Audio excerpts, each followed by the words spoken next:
রোহিঙ্গা প্রত্যাবাসনে মিয়ানমারকে চাপে রাখতে সরকার সহ বিশ্ব সম্প্রদায়কে তারেক রহমানের আহ্বান, ঐক্য ধরে রাখতে হবে বলেছেন মির্জা ফখরুল। বাড়ছে ডেঙ্গুর ব্যাপকতা, চোখ রাঙাচ্ছে করোনা, সাধারণ ঠান্ডি কাশি হলেই হাসপাতালে না যাওয়ার পরামর্শ। চালের বাজার আবার অস্থির, কেজিতে বেড়েছে 4-5 টাকা। মাছের দাম চড়া, মুরগি এবং সবজিতে কিছুটা স্বস্তি। তেহরানে লাখো জনতার বিক্ষোভ, সংঘাত বন্ধে জেনেভায় ইউরোপীয় প্রতিনিধিদের সঙ্গে ইরানের বৈঠক। 2 সপ্তাহ অপেক্ষার সিদ্ধান্ত ট্রাম্পের। দেখছিলেন ক্রাউন সিমেন্ট সংবাদ শিরোনাম। এবারে বিস্তারিত।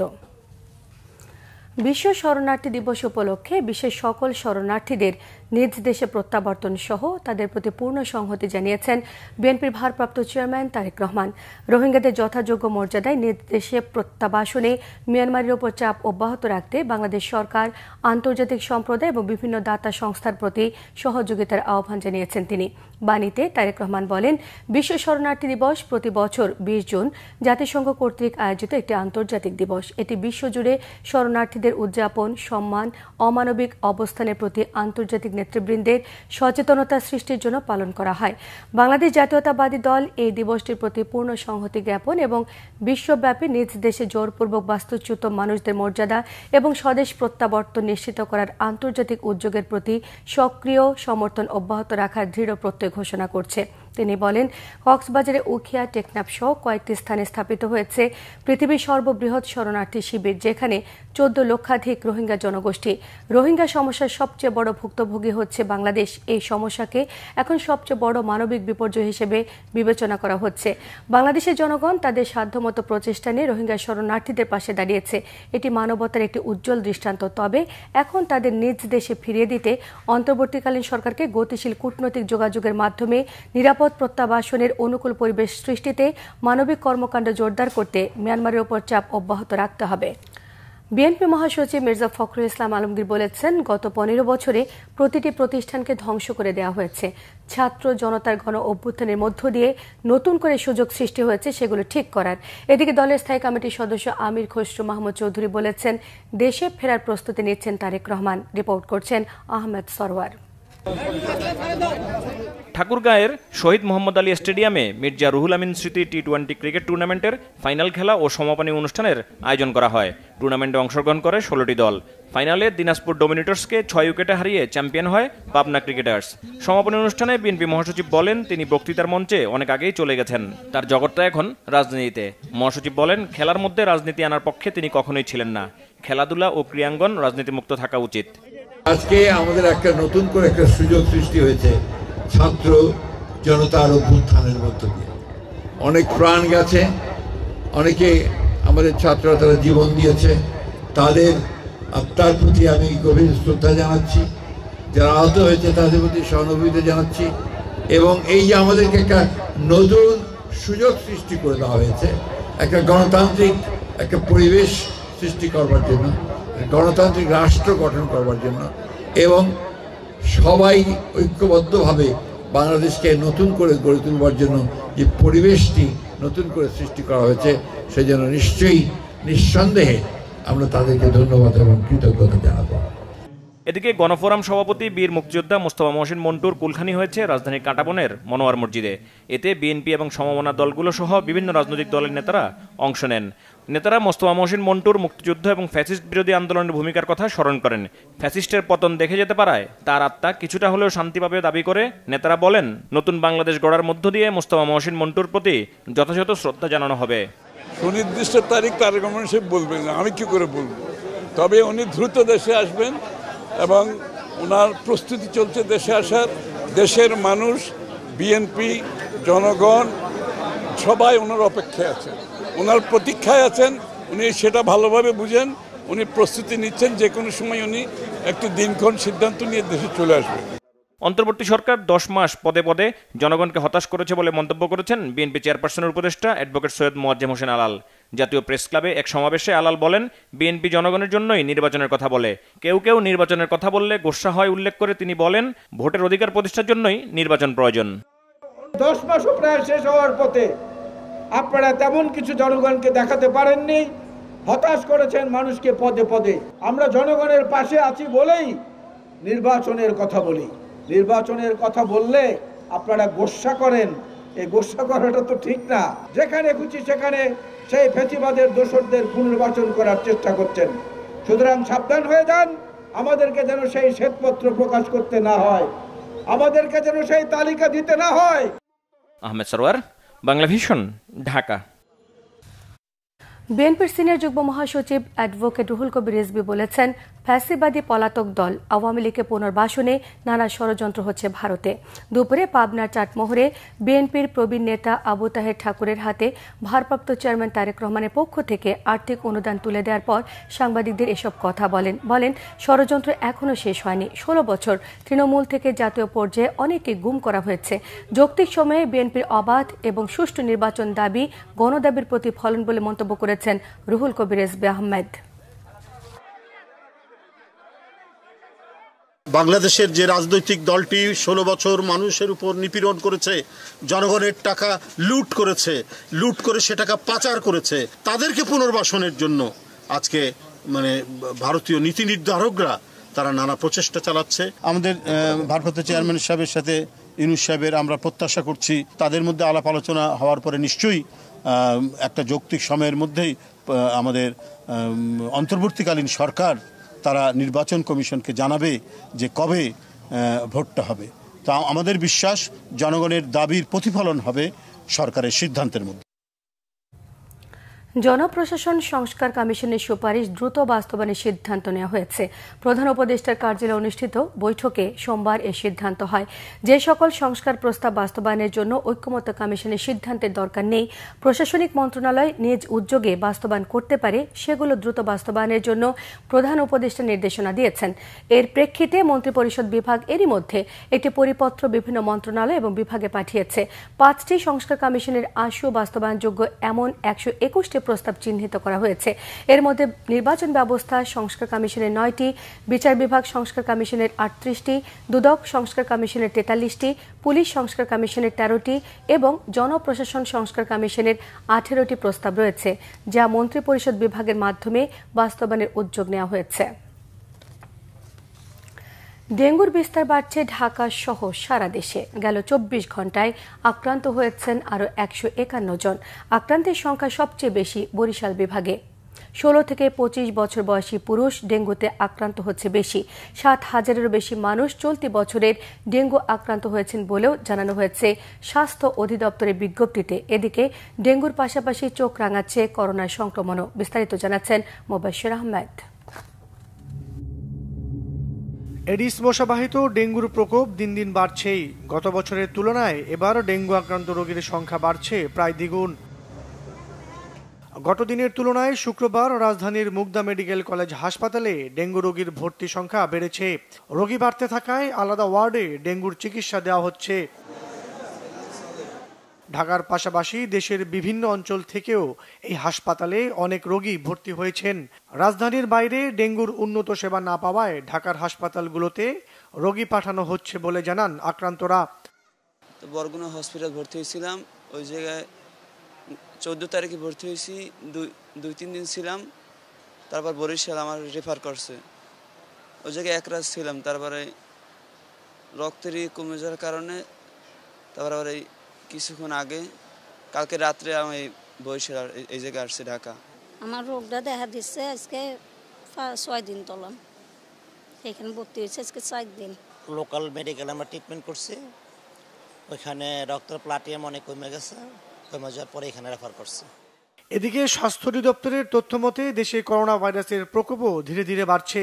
হাসপাতাল সংশ্লিষ্টরা বলছেন, প্রতিদিন করোনা টেস্টের সংখ্যা বাড়লেও হাসপাতালে ভর্তি রোগী নেই। সংক্রমণ রোধে স্বাস্থ্যবিধি মানার পাশাপাশি সাধারণ ঠান্ডা কাশি হলেই হাসপাতালে না যাওয়ার পরামর্শ তাদের। একই সাথে আমাদের দেশে করোনারও একটা প্রভাব রয়েছে, ডেঙ্গুরও প্রভাব রয়েছে, সাধারণ সর্দি কাশিও রয়েছে। সুতরাং কারণ এই সিজনটাতে সাধারণ সর্দি কাশির প্রভাবও আছে। তো সব মিলিয়ে খুব বেশি আতঙ্কিত না, মানে সাধারণ আমরা যেরকম পাই তার থেকে হয়তো কয়েকজন বেশি পাচ্ছি, খুব একটা বেশি আমরা পাইনি এবং খুব খারাপ রোগীও আমরা এখনো ওভাবে পাইনি। মোবাশ্বের আহমেদ, বাংলা ভিশন, ঢাকা। আবারও অস্থির চালের বাজার। ঈদের পর মানভেদে সব চালের দাম বেড়েছে কেজিতে 4 থেকে 5 টাকা। ঈদের পর পেঁয়াজের দামও কিছুটা বেড়েছে। বেশিরভাগ মাছ সাধারণের নাগালের বাইরে, কিছুটা স্বস্তি মুরগি এবং সবজির বাজারে। রিপোর্ট করছেন শুভ মাহফুজ। ইরি বড়র নতুন চাল আসার পর দাম কিছুটা কমলেও ফের অস্থির চালের বাজার। কোনো কারণ ছাড়াই প্রায় সব চালের দাম বেড়েছে। এর জন্য মিল মালিক ও কর্পোরেট কোম্পানিগুলোর দিকে অভিযোগের তীর খুচরা দোকানদারদের। চালের দাম কি কারণে বাড়লো এটা আসলে আমি কোনো স্পেসিফিক কোনো কারণ দেখতেছি না যে এই কারণে চালের দাম বাড়ছে। প্রত্যেক কেজিতে 3 থেকে 5 টাকা, ব্র্যান্ড বিশেষে 5 টাকাও বেড়েছে। মানে দামটা বাড়ানোর একমাত্র কারণ হলো মিলাররা এবং কর্পোরেট কোম্পানিগুলো।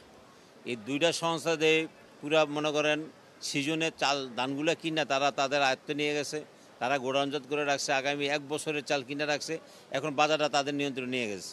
2 সপ্তাহের ব্যবধানে কেজিতে 10 থেকে 20 টাকা পর্যন্ত বেড়েছে আদা, রসুন ও পেঁয়াজের দাম, চড়া মাছের দামও। মনিটরিংটা বাড়ানো দরকার যাতে মাছের দামটা সহনীয় থাকে, যাতে সবাই সহজে কিনে খেতে পারে, পরিমাণ মতো কিনে খেতে পারে। স্বাভাবিকের মধ্যে নাই, যেটা আগে ঈদের আগে আমরা দেখতাম এটা 650 টাকা 600 টাকা করে, এখন 800 টাকা করে চাচ্ছে। পেঁয়াজের দাম ঈদের আগে ছিল মনে হয় যে 50 টাকা, আর ঈদের পর হয়েছে এখন মানে বর্তমানের জন্য 55-60 টাকা বেচতে আছে আর কি। এদিকে কিছুটা স্বস্তি মিলছে মুরগি ও সবজির বাজারে। প্রতি কেজি ব্রয়লার মিলছে 150 টাকা, 30 থেকে 40 টাকার মধ্যে মিলছে বেশিরভাগ সবজি। কাঁচামরিচ গেল বছর ছিল 150 টাকা, এবার 60 টাকা 70 টাকা কেজি। এবার অন্য জিনিসের দাম কম, এবার বেশি না। আজকে সোনালি 320 টাকা বিক্রি করতেছে, আর বলে 150 টাকা। কচু ছড়া আপনার 60 টাকা কেজি, আর পটল আছে 40 টাকা কেজি, ভেন্ডি আপনার 30 টাকা কেজি, ধুন্দুলা কেজি হচ্ছে আপনার 40 টাকা। অন্যদিকে আগের দামে বিক্রি হচ্ছে তেল, চিনি, ডাল, আটা সহ অন্যান্য সব নিত্যপণ্য। শুভ মাহফুজ, বাংলা ভিশন, ঢাকা। ভারতের পশ্চিম আন্তর্জাতিক আইনের চরম লঙ্ঘন। সরকারকে চাপে ফেলতে এটি করা হচ্ছে বলে মনে করছেন অবসরপ্রাপ্ত মেজর জেনারেল মনিরুজ্জামান। অন্তর্বর্তী সরকারের কূটনৈতিক অদক্ষতা তা মোকাবেলা করতে পারছে না বলেও মনে করেন তিনি। এদিকে পশ্চিম বন্ধে বাংলাদেশকে জাতিসংঘ সহ আন্তর্জাতিক মহলে নালিশের পরামর্শ দিয়েছেন ডক্টর সাজ্জাদ সিদ্দিকী। বিস্তারিত জানাচ্ছেন জিয়া খান। সিলেট, লালমনিরহাট, পঞ্চগড়, ঠাকুরগাঁ সহ কয়েকটি জেলার সীমান্ত দিয়ে ভারতের পুশিন চলছেই। প্রায় প্রতিদিনই দেশের কোনো না কোনো সীমান্ত দিয়ে শত শত লোককে পুশিনের নামে ঠেলে দিচ্ছে বাংলাদেশে। কারণ জানতে দিল্লিকে চিঠিও দিয়েছে ঢাকা। স্বরাষ্ট্র উপদেষ্টাও পুশিনের বৈধ কাগজপত্র দাবি করেছেন ভারতের কাছে, নেই কোনো উত্তর। এটা একটা অমানবিক, এই যেগুলো আমরা কিন্তু এটা শুধু আমাদের না, আমাদের যে অ্যাম্বাসেডার আছে, হাই কমিশনার আছে দিল্লি, তাকেও এটা বলা হয়েছে। দিল্লির এমন আচরণ নতুন নয়, তবে জুলাই বিপ্লবের পর থেকে আরো বেপরোয়া। পুশিনের মাধ্যমে আমাদের উপর এক ধরনের চাপ সৃষ্টি হচ্ছে, যেখান থেকে তারা মনে করে যে অন্য কোনো জায়গাতে তারা কিছু লাভ পেতে পারে। তবে প্রধানত যেটা হচ্ছে যে এটা আইনসম্মত নয়। তারা কোনোভাবেই তাদের জনগোষ্ঠী বা তাদের জনবলের থেকে কোনো মানুষকে আমাদের ভিতরে বেআইনিভাবে পুশিন করতে পারে না। এবং এই পুশিনের ভিতরে যেটা বড় সমস্যা দেখা যাচ্ছে সেটা হলো যে আন্তর্জাতিক আইনে এটা গ্রহণযোগ্য নয়, আমাদের নিরাপত্তার জন্য এটা গ্রহণযোগ্য নয়। একের পর এক প্রতিবেশী এবং কর্তৃত্ব হারিয়ে অনেকটা দিশেহারা ভারত। ভারতের একটা যে কর্তৃত্ববাদী ব্যবস্থায় যখন আঘাত আসে, তখন একটা ব্যক্তি যেমন করে আচরণ করে, দেখবেন যে আপনি ইনসিকিউরিটির মধ্যে থাকে, সে এক ধরনের স্মল ডগ সিনড্রোম বলে, তার মধ্যে এক ধরনের নেতিবাচক আচরণ বৃদ্ধি পায়। ঠিক ভারত রাষ্ট্রের ক্ষেত্রে ব্যতিক্রম ঘটেনি। ভারতও এক ধরনের ইনসিকিউরিটি ফিলিং থেকে তারা তাদের আস্ফালনটা ভিন্নভাবে প্রকাশ করার চেষ্টা করছে, তাদের কিছু ডেবিট ক্রেডিটের হিসাব মেলানোর জন্য। পুশিনের জন্য এই সরকারের অদক্ষ কূটনীতিকে দুষছেন অবসরপ্রাপ্ত এই সেনা কর্মকর্তা। এটা অদক্ষতা, যেভাবে করার কথা সেভাবে করা হচ্ছে না। পররাষ্ট্র উপদেষ্টা একবার দেখলাম বলেছেন আপনাদের সাথে, সাংবাদিকদের সাথে কথা বলার সময়, যে আমরা কিছু করতে পারছি না। এটা কোনো উত্তর হতে পারে না। যারা দায়িত্ব নিয়েছেন কাজ করার জন্য, তাদের দায়িত্ব পালন করতে হবে। আন্তর্জাতিক ফোরামে ভারতের বেআইনি কাজগুলো তুলে ধরা দরকার বলে অভিমত ডক্টর সাজ্জাদ সিদ্দিকীর। বাংলাদেশের এক্ষেত্রে করণীয় হচ্ছে ভারতের সাথে কন্টিনিউয়াস নেগোসিয়েশন করা এবং রিটালিয়েট করা, দুর্ব্যবহারের জবাব দুর্ব্যবহারের মাধ্যমে দেওয়া। পাশাপাশি আন্তর্জাতিক মহলে নালিশ করা, সেটা জাতিসংঘ হতে পারে, অন্যান্য যে মানবাধিকার সংস্থাগুলো আছে তাদের কাছে নালিশ করা। আর তৃতীয়ত, ভারতের যে নেইবারিং রাষ্ট্রগুলো আছে, প্রতিবেশী রাষ্ট্র, তাদের সঙ্গে সম্পর্ক বৃদ্ধি করে আপনার দর কষাকষিটাকে কীভাবে বাড়ানো যায়, বাংলাদেশের ডিভিডেন্ড কীভাবে বাড়ানো যায়, সেই জায়গাতে কূটনীতিক তৎপরতা আরও বৃদ্ধি করতে হবে। একমাত্র নির্বাচনই এসব সমস্যার সমাধান বলে অভিমত বিশেষজ্ঞদের। জিয়া খান, বাংলা ভিশন, ঢাকা। আন্তর্জাতিক প্রসঙ্গ। টানা ৮ম দিনেও চলছে ইরান ইসরায়েল পাল্টাপাল্টি হামলা। এই সংঘাতের বিরুদ্ধে তেহরানের রাস্তায় বিক্ষোভে নেমেছে লক্ষ লক্ষ মানুষ। দুদেশের সংঘাত বন্ধ করতে সুইজারল্যান্ডের জেনেভায় ইরানের পররাষ্ট্রমন্ত্রী আব্বাস আরাগচির সঙ্গে বৈঠকে বসেছেন ফ্রান্স, জার্মান এবং ইউরোপীয় প্রতিনিধিরা। এই বৈঠকে ফ্রান্স এবং ইউরোপীয় প্রতিনিধিরা ইরান এবং ইসরায়েলের সংঘাত বন্ধের জন্য ইরানের কাছে একটি প্রস্তাব রাখতে চলেছে বলে জানিয়েছেন ফ্রান্সের প্রেসিডেন্ট ইমানুয়েল ম্যাক্রোঁ। তবে এখন এ বিষয়ে কোনো সিদ্ধান্তে যেতে চান না বলেও জানিয়েছেন ইরানের পররাষ্ট্রমন্ত্রী। ইরানের ক্ষেপণাস্ত্র হামলায় দক্ষিণ ইসরায়েলের বেরশেভায় ধ্বংস হয়ে গেছে বেশ কয়েকটি বহুতল ভবন, পুড়ে গেছে যানবাহন সহ মাইক্রোসফটের অফিস। জেরুজালেম এবং তেলাবিবে বিস্ফোরণের শব্দ শোনা গেছে। ইরানের ছোড়া ক্ষেপণাস্ত্র প্রতিহত করার জন্য চেষ্টা চালিয়ে যাচ্ছে ইসরায়েলি বাহিনী। শুক্রবার দিন জুড়ে জেরুজালেম সহ ইসরায়েলের বিভিন্ন স্থানে ৩৯টি মিসাইল হামলার দাবি করেছে ইরান। তবে এখনও তাদের অত্যাধুনিক নতুন প্রজন্মের ক্ষেপণাস্ত্র ব্যবহার করা হয়নি। এদিকে ইরানের বিরুদ্ধে সামরিক ব্যবস্থার বিষয়ে আগামী ২ সপ্তাহের মধ্যে সিদ্ধান্তের কথা জানান মার্কিন প্রেসিডেন্ট ডোনাল্ড ট্রাম্প। তিনি মনে করছেন আলোচনার মাধ্যমে এই বিষয়ে সমঝোতায় পৌঁছার সম্ভাবনা রয়েছে। ইরানে হামলার প্রতিবাদে বায়তুল মোকাররমে জুমা নামাজের পর বিক্ষোভ সমাবেশ এবং মিছিল করেছে কয়েকটি ইসলামী সংগঠন।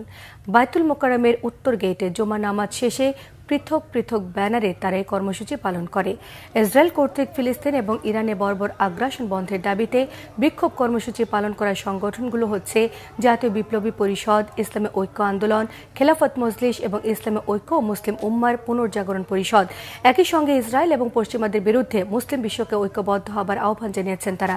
ইরানের ওপর হামলাকে ইসলামী ভ্রাতৃত্বের প্রতি চরম অমানবিক আচরণ হিসেবে আখ্যায়িত করে অবিলম্বে তা বন্ধের দাবি জানানো হয়েছে। বিক্ষোভ মিছিল পল্টন মোড় হয়ে আবারও বায়তুল মোকাররমে গিয়ে শেষ হয়। আর্চারি। এশিয়া কাপ আর্চারিতে স্বর্ণ জিতলেন আব্দুর রহমান আলিফ। সিঙ্গাপুরে অনুষ্ঠিত Asia cup leg 2 world ranking টুর্নামেন্টে বাংলাদেশকে প্রথম স্বর্ণপদক এনে দেন বিকেএসপির এই আর্চার। ফাইনালে জাপানের গাকুতোকে ৬-৪ সেটে হারিয়েছেন আলিফ। রিপোর্ট করছেন মানিক মাহমুদ। বাংলাদেশের জাতীয় আর্চারি চ্যাম্পিয়নশিপে স্বর্ণ জয়ের অভিজ্ঞতা আগেই হয়েছে আব্দুর রহমান আলিফের। আন্তর্জাতিক পর্যায়ে আর্চারি বিশ্বকাপ, Asian archery championship, Asian archery grand প্রির মতো আসরে অংশ নিলেও পদকের স্বপ্ন ছিল অধরা। গত বছর সেপ্টেম্বরে চাইনিজ তাইপেতে এশিয়ান আর্চারি অনূর্ধ্ব 21 যুব চ্যাম্পিয়নশিপে রিকার্ভ এককের ফাইনাল হেরে রৌপ্য পদক নিয়ে থাকতে হয় সন্তুষ্ট। এবার সিঙ্গাপুরে Asia cup leg 2 world ranking টুর্নামেন্টের ফাইনালে উঠে নিশ্চিত করেছিলেন পদক প্রাপ্তি। জাপানের মিয়াতা গাকুতোর বিপক্ষে স্বর্ণ জয়ের লড়াইয়ের উপলক্ষটি রাঙান বাংলাদেশের আলিফ। গাকুতোকে 6-4 সেট পয়েন্টে হারান 19 বছর বয়সী বিকেএসপির এই আর্চার। সিনিয়র পর্যায়ে অর্জন করেন প্রথম আন্তর্জাতিক স্বর্ণ জয়ের গৌরব। বিদেশের মাটিতে সমুন্নত করেন লাল সবুজের পতাকা।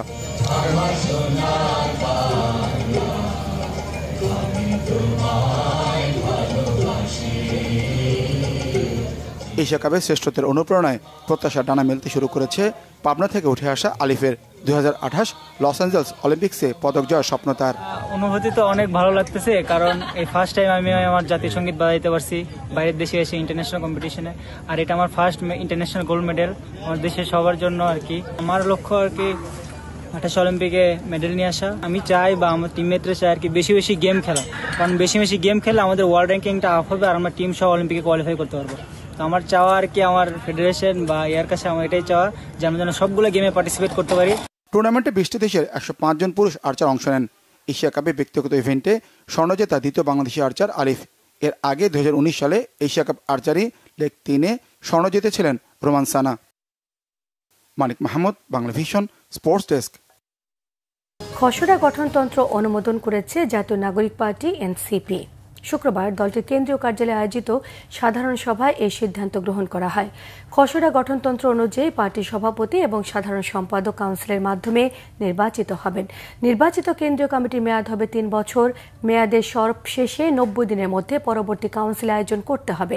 সেই সঙ্গে একজন ব্যক্তি সর্বোচ্চ 2 বার প্রেসিডেন্ট এবং 2 বার সাধারণ সম্পাদক পদে থাকতে পারবেন। এছাড়া 11 জন নির্বাচিত সদস্য সহ মোট 15 জন সদস্যের সমন্বয়ে গঠিত হবে দলের পলিটিক্যাল কাউন্সিল। নির্বাচিত 11 জনের মধ্যে অন্তত 3 জন নারী থাকবেন। সভাপতি এবং সাধারণ সম্পাদক পদাধিকার বলে তাদের মনোনীত আরও 2 জনকে পলিটিক্যাল কাউন্সিলে সদস্য করতে পারবেন। এদিকে দলের নিবন্ধনের জন্য আগামী 22 জুন নির্বাচন কমিশনে আবেদন জমা দেবে এনসিপি। বাংলাদেশ রিপাবলিকান পার্টি নামে আত্মপ্রকাশ করেছে আরও একটি নতুন রাজনৈতিক দল। শুক্রবার বিকেলে অবসরপ্রাপ্ত লেফটেন্যান্ট কমান্ডার মোহাম্মদ মেহেদী হাসানকে সভাপতি এবং অবসরপ্রাপ্ত মেজর মোহাম্মদ রাজিবুল হাসানকে সাধারণ সম্পাদক মনোনীত করে কেন্দ্রীয় শহীদ মিনারে আত্মপ্রকাশের মাধ্যমে যাত্রা শুরু করে দলটি। এছাড়াও দলের প্রধান উপদেষ্টা হিসেবে থাকছেন মোহাম্মদ সেলিম প্রধান। এ সময় দলের সভাপতি বলেন, জুলাই অভ্যুত্থানের পরবর্তী সময় অনেক দলই জুলাই স্পিরিট থেকে সরে গিয়েছে, যার ফলে আত্মপ্রকাশের সিদ্ধান্ত নিল নতুন এই দল। তিনি আরও জানান, কিছু দল সংস্কার ছাড়া নির্বাচন চাচ্ছে। শুধু নির্বাচনের জন্য এই সরকার গঠিত হয়নি, নির্বাচনের আগে মৌলিক সংস্কার নিশ্চিতের দাবিও জানিয়েছেন তিনি।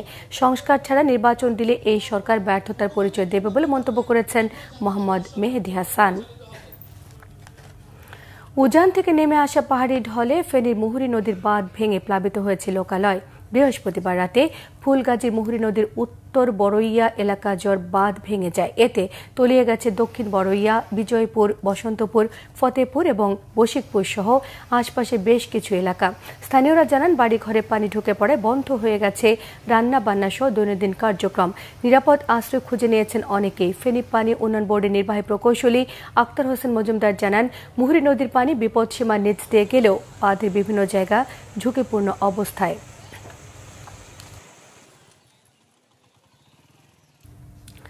সংবাদ শেষ করব ক্রাউন সিমেন্ট শিরোনামগুলো আরও একবার জানিয়ে দিয়ে।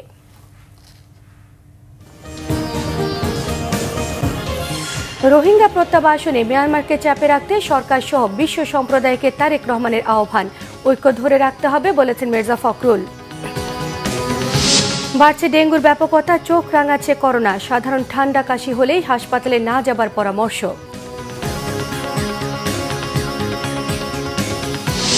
চালের বাজার আবারও অস্থির, কেজিতে বেড়েছে 4-5 টাকা। মাছের দাম চড়া, মুরগি এবং সবজিতে কিছুটা স্বস্তি। তেহরানে লাখো জনতার বিক্ষোভ, সংঘাত বন্ধে জেনেভায় ইউরোপীয় প্রতিনিধিদের সঙ্গে ইরানের বৈঠক। 2 সপ্তাহ অপেক্ষার সিদ্ধান্ত ডোনাল্ড ট্রাম্পের।